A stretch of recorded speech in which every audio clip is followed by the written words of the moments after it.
Hey guys, what's going on? Back with another draft video this time. It's not going to be a real ranking video like the last one with ranking the running backs, but it's going to be my favourite players at each position.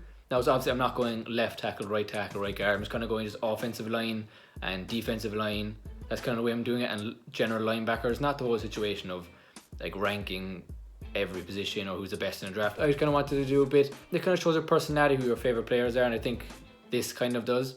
So I'm going to start off anyway, working from the quarterback all the way down to the safety. So my favourite quarterback, which is who I enjoyed watching a lot at Bama and then again at Oklahoma when he transferred, is Jalen Hurts.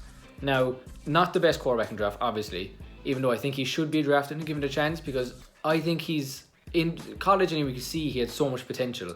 It's just he seemed to not have his wits about him. I think if you get under the right coach, like even like a Harbaugh or Shanahan or a McDaniels, or even going to someone like the Vikings could be a nice fit for him, just off the top of my head.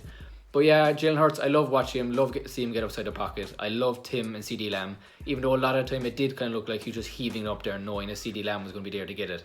But still, he's a lot of upside because he has the physical abilities and the traits. He has a good arm, he's decently accurate, and also if he can work on, well, like he has the physical attributes you can teach, and then he just needs the intangibles you can teach.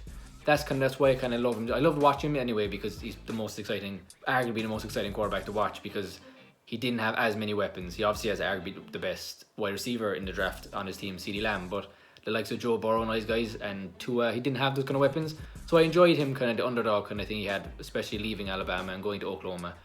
So he's my favourite quarterback in the draft. My next is my favourite running back, who, if you watched the last video, you obviously know who it is Jonathan Taylor from Wisconsin. By far my favourite player. Like, AJ Dillon's a close second just because he's our only decent player in Boston College, and I'm a Boston College fan. So AJ Dillon's a close second, but I have to go with Jonathan Taylor. Jonathan Taylor's been my favourite, arguably one of my most favourite college players of all time.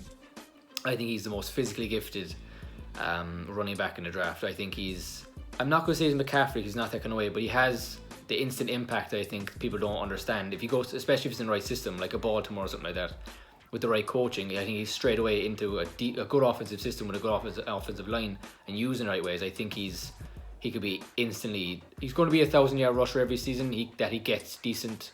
I think he'll end up being the best running back out of this draft if people aren't realizing it now from watching the film. And that could be biased, but I just adore him. I think he's so entertaining to watch. I don't think anyone, doubters or not, could say that they didn't enjoy watching Jonathan Taylor throughout his career.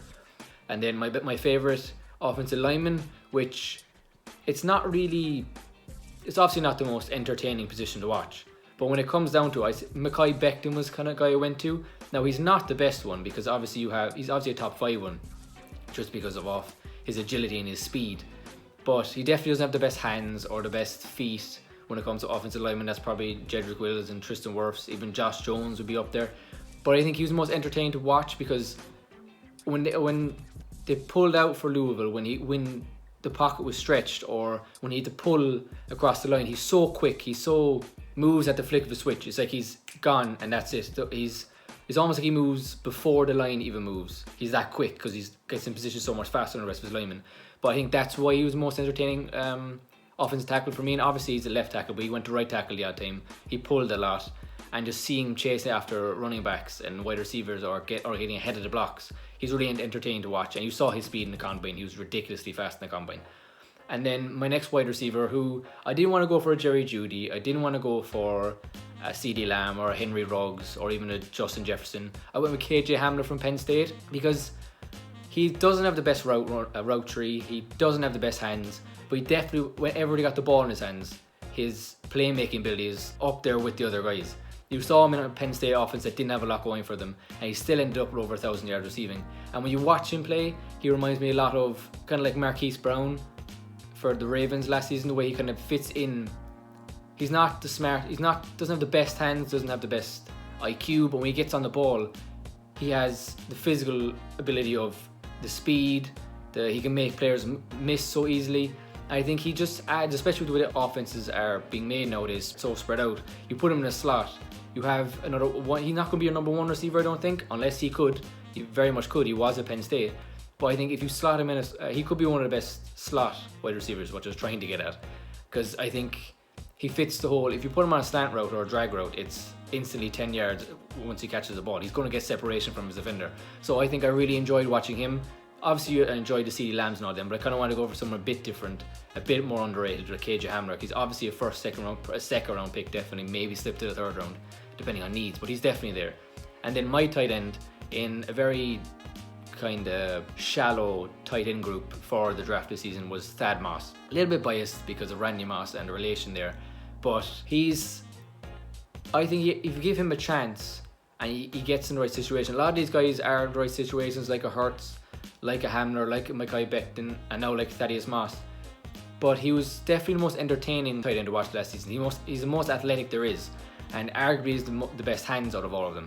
And that's not just because of Joe Burrow, but when you see him get on the ball, he always catches it out in front of him. He always has his arms extended. He always wants to run downfield. I think that's the best thing about him. And 50-50 balls, he's definitely up there. He's not the biggest, but obviously you can add that weight on. But another big good thing for him was he's a great run blocker. He was always in the right positions. He wanted to block the run. So I think that's why he has such an upside in my eyes, because he has the agility and he has the IQ and the the drive to be a good blocker. So I think he could, you won't probably Cole Kmet and Bryce Hopkins are going to go ahead of him, but I think he's definitely my favourite in the draft. And then now my favourite defensive player, the first defensive player up, is Derek Brown, defensive tackle from Auburn. I watched a lot of Auburn last year, so I every game I kind of only watched Auburn games to watch him, Derek Brown, to watch Nick Cole, to watch Marlon Davidson. I kind of watched just to see them. And when you watch Derek Brown, obviously he's a massive man. He's huge. But like his hands are so quick, his placement of his hands, and he's just an absolute monster. And he's deceptively fast. So when you watch him and thinking of what he could be in the NFL, even if he doesn't turn out to be like an Ndamukong Suh, who's kind of the same kind of build, same kind of size as him, he's still going to be, and you saw it in college, a dominant. He's going to fill every inside gap for the run. He's going to be a great run stopper for his entire career.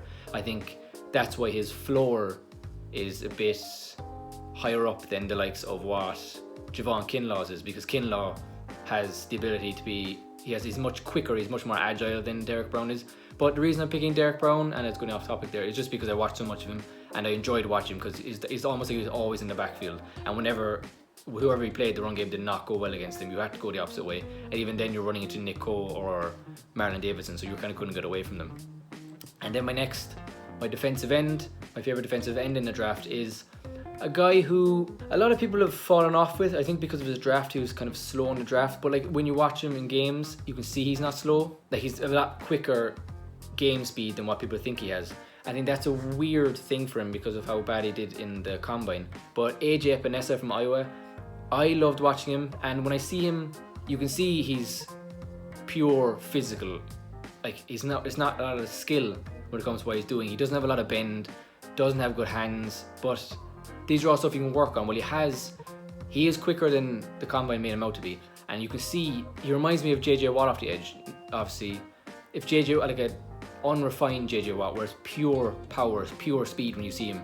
He's just picking dudes up and just throwing them out of the way. So that's why I kind of see him in a different light. But like, obviously there's Chase Young, who you can't ignore, and Clavon Chase on. But I think AJ Epinesa was a guy I loved, and from the start, when everyone's bigging him up start of the season, I followed him throughout the year, and I didn't lose faith in him. I still think he could be, if he gets a good defensive mind on him, he gets good development, because he has the closest to strength-wise to Chase Young out of all the edges in the draft, and I think he has a huge upside if you can get him into the right situation with the right coaches, getting his techniques better, building them up a lot more, because he has the size, he has the strength, he has all of that.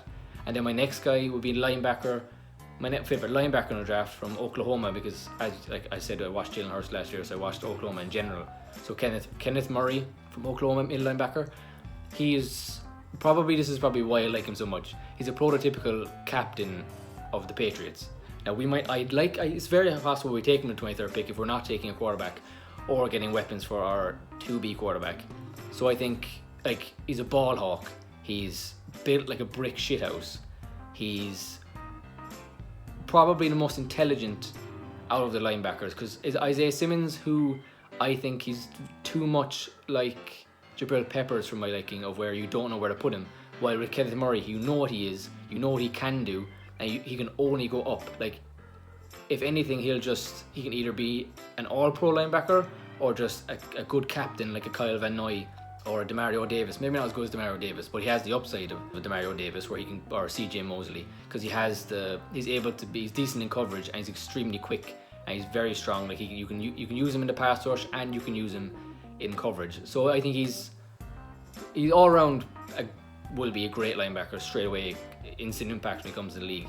Then my favorite cornerback, who has a weird reputation even though he's from Bama, is Trayvon Diggs, brother of Stephon Diggs. He's obviously not as technically sound as a Jeff Okudah or as quick as CJ Henderson, so like he's not like Jeff Okudah where he can rely on his IQ or his play reading ability, or he can't rely on his agility and stuff like CJ Henderson. But he's a real smash mouth corner, which is kind of one of my favorite things, because who doesn't love a smash mouth corner? And he's good. I think he's good at tracking the ball from what I've seen. But what I love watching about is most how physical he is in the air. How physical, like I think he'd be a good nickel DB in the next level. While people seem to judge him a lot, because obviously there might be off field stuff that we don't know about. But I think he's my kind of corner, where he's physical. He relies on his strength and his physical abilities more. And I think you can help him if he wants to learn. You can help him learn plays, more recognition. He seems to rely on his strength and that kind of area of his game more than anything else, and he needs a lot of polishing, but he was my favourite to watch. And then arguably my second favourite player in the entire draft, who I watched early last season, and I think his draft stock only went up as the season went on, but you could see, I think it was when he played Maryland, was probably my standout game for him last season, is Antoine Winfield Jr. from Minnesota, safety. I think his IQ, just like everyone says about him, you see it being said about him, you can see it. He has the IQ, he wants to learn, he already knows so much play recognition, obviously from his father. And then he's extremely athletic, he can read the ball, he can get up in 50-50 plays. It's like, he can play man coverage, he can play zone. I think he could be one of the best slot corners in the entire league.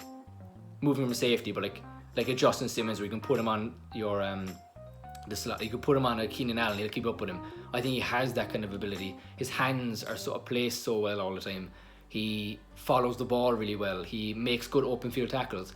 I don't see any downside in Antoine Winfield whatsoever. Like, he can I think he has a ceiling of an Eric Weddle maybe, and the floor of a Patrick Chung, where he's just good in coverage. He's not the best tackler. He's not a great man safety, but I think that's a good way to put it. Patrick Chung would be his floor, and I think his ceiling would be an Eric Weddle.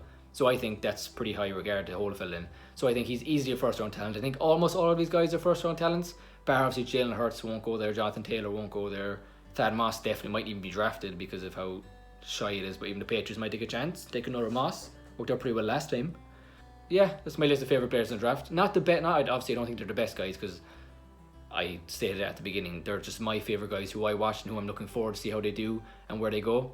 So if you like this kind of video, because this is only our second draft video, but I think I might do a recap of the draft afterwards because it's Thursday.